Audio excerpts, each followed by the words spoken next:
So, Amy, can you tell us a little bit about pre-reading books? Yes. So that's going to look different for every single family too. I always tell moms, always start, if you can't do it all, which I know most people can't, pick subjects that your kids have the hardest time with, or pick subjects that you feel like are going to have, that you're going to enjoy, or pick subjects that you feel like would have the most discussions or like really good meaty ideas that you really want to flesh out with your kids. Um, so I always look at it that. I actually, at the beginning of each term, will write down every single book my kid is reading. And I'm one of those crazy moms who reads them all because I don't want to miss any book either. And so when I had several kids, this is what was my way to keep track of them all. So I would write them all down, and then I have it in a plastic thing. And so I would write on a Sharpie each week and what I needed to have read for the week. And then when I finished it, I just made a little check mark. I also sorted it by day. So what day my kid was going to be reading those subjects, because most of the time I'm only one day ahead, which is fine. It works for me. Now, some people like to read in the summer. That doesn't work well for me because I will forget everything. Like if I'm having to read it fast, right? We want this slow progression reading too, so we can sink it in ourselves. So I just keep a list of what I'll need to be reading for the week.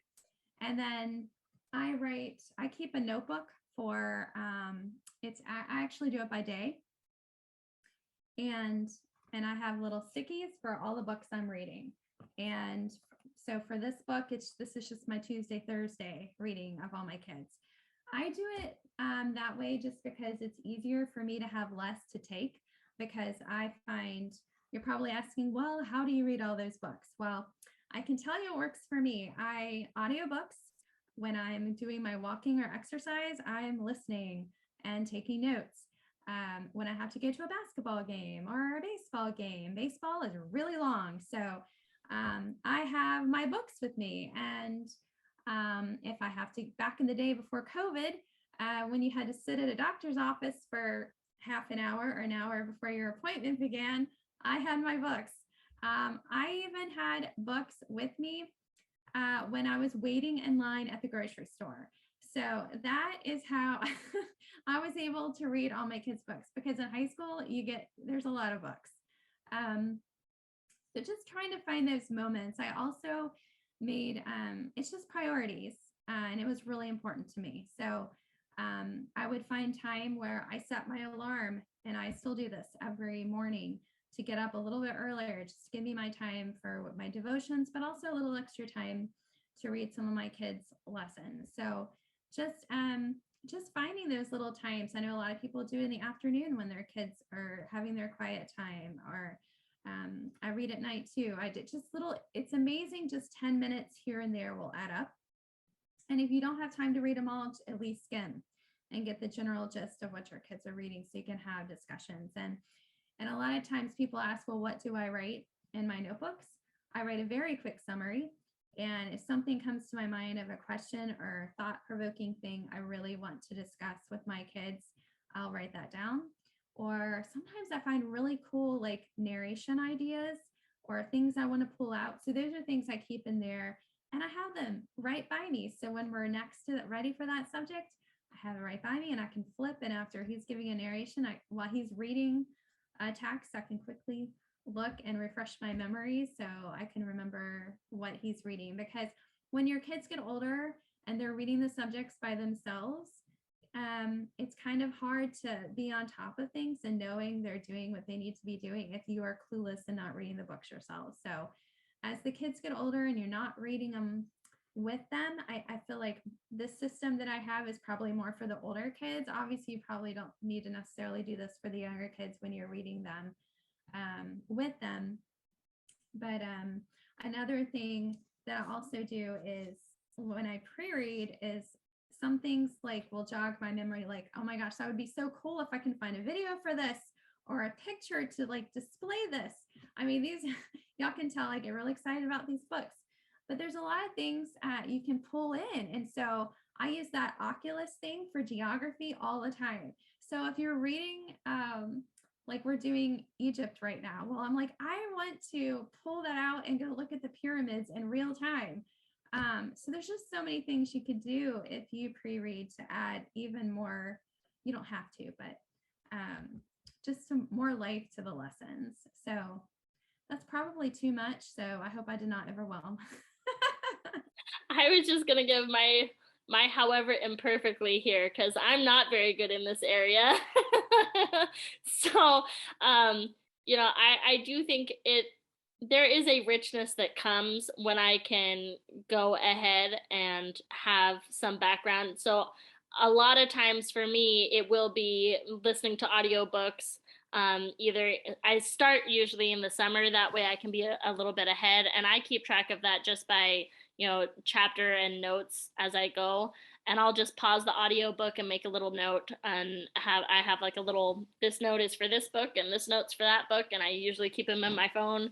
And I'll just pause the audiobook and make a little note of at worst, longest case would be like at the end of a chapter, stop, all right, now I need to go back and kind of narrate to myself and what were some of the main points, and just to memory joggers is kind of what I call them. I'm not going to do like a full-on written narration, but just having some memory joggers for myself, so that when we come back to that part in the book, then we can do it. So that's best case scenario for pre-reading at my house.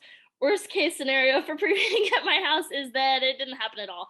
And so I try to at least skim through and see if there's like really big words or names or something, and put it on a sticky note for my kid, or up on the whiteboard, if we're doing it as a family. I will take, if we're reading it out loud together, I just take that off the pre-reading list and put that on like my skim it list. So I just skim it for words instead of trying to pre-read, but I do try to pre-read the ones that they're doing independently on their own, but I usually will do that as an audiobook. And it's a however imperfectly thing for us. It just is what it is. I have a lot of irons in the fire, so pre-reading is something that often goes a little bit on the back burner for us.